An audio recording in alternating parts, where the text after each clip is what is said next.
Fakultas Ilmu Pendidikan Universitas Negeri Makassar. Nah, kali ini kita akan membahas video lanjutan dari video sebelumnya, yaitu pada video sebelumnya kita membahas mengenai permasalahan-permasalahan yang kerap terjadi di masyarakat, yang nantinya kita akan mencari solusinya dan mengangkatnya dalam program kreativitas mahasiswa atau biasa disingkat dengan PKM. Nah, video sebelumnya itu salah satu yang kita angkat permasalahannya yaitu mengenai perilaku masyarakat pada masa pandemi.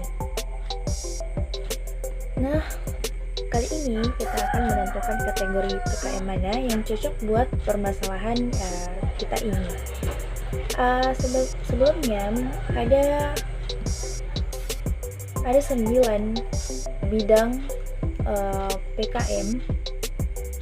Pertama yaitu PKM KI atau PKM Karya Inovatif, kedua PKM AI atau PKM Gagasan Ilmiah, kemudian yang kedua PKM GT atau PKM Gagasan Tertulis, keempat PKM GFK, PKM Gagasan Futuristik Konstruktif, kelima PKM KC atau PKM Karya Cipta, yang keenam PKM Penerapan IPTEK, ketujuh PKM PM atau PKM Pengabdian Masyarakat, yang kedelapan itu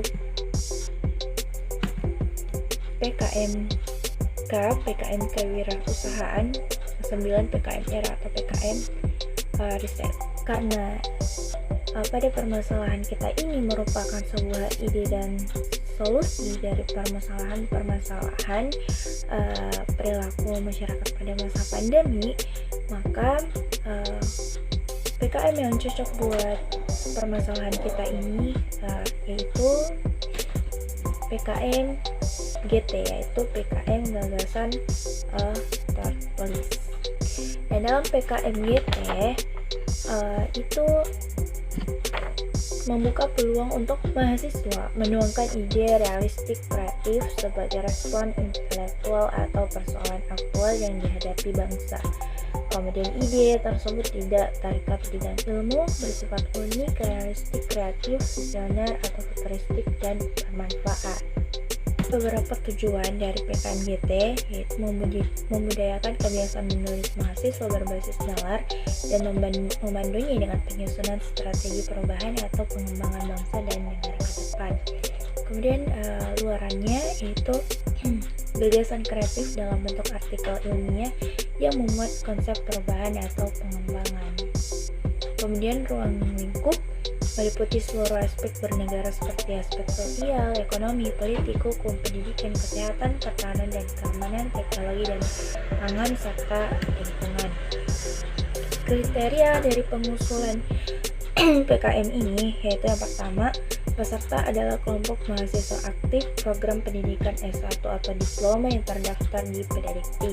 Kedua, kelompok peneliti pengusul berjumlah 3 orang, terdiri dari 1 ketua dan 2 orang anggota.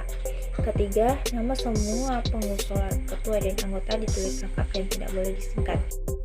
Kemudian yang keempat, yaitu bidang kajian harus sesuai dengan bidang ilmu ketua peneliti atau tim pengusul, anggota dari lintas bidang sangat dianjurkan. Yang kelima, mahasiswa pengusul dapat berasal dari berbagai program studi yang berbeda atau dari satu program studi yang sama dalam satu perguruan tinggi yang sama. Kemudian lanjut ke sistematika gagasan tertulis. Yang pertama yaitu judul.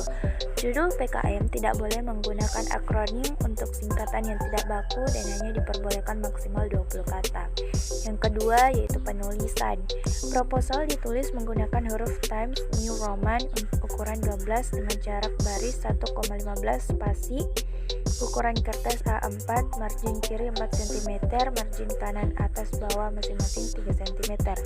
Halaman kelengkapan sampul sampai dengan daftar isi diberikan nomor halaman dengan huruf I dan seterusnya. yang diletakkan pada sudut kanan bawah. Halaman utama yang dimulai dari pendahuluan sampai dengan lampiran diberi nomor halaman dengan angka 1, 2, 3, 4, 5, 6, 7, 8, 9, dan seterusnya yang diletakkan pada sudut kanan atas. Kemudian yang ketiga yaitu penyusunan dan pengunggahan, yaitu penyusunan harus sesuai dengan format penulisan yang mengikuti sistematika, yaitu seperti daftar isi, pendahuluan, gagasan, kesimpulan, daftar pustaka, dan lampiran.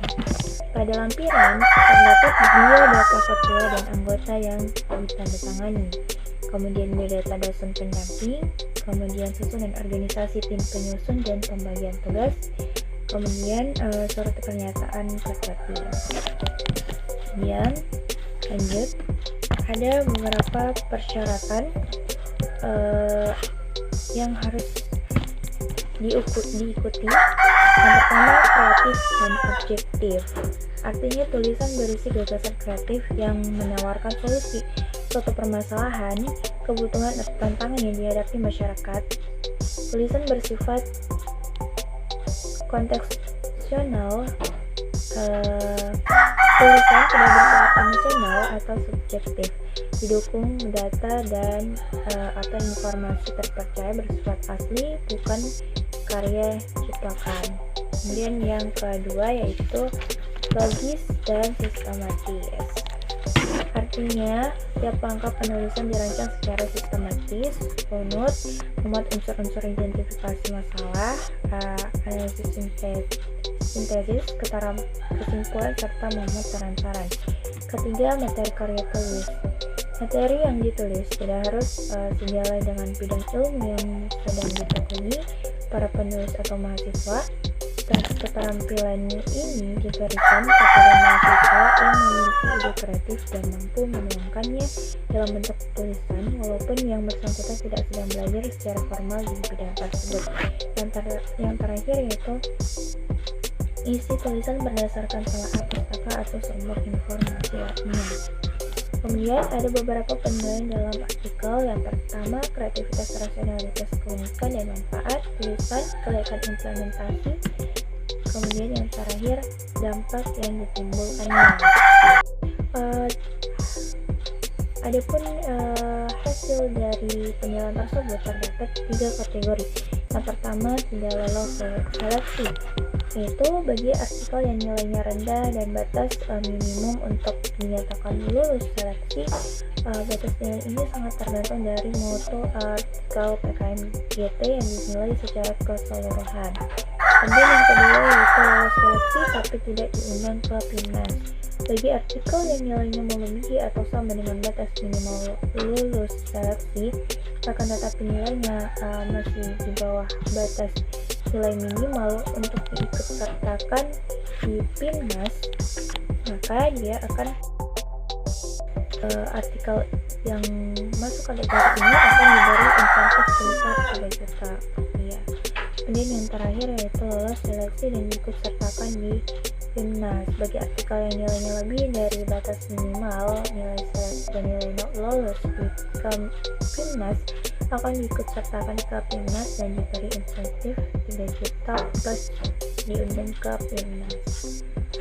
Sekian dari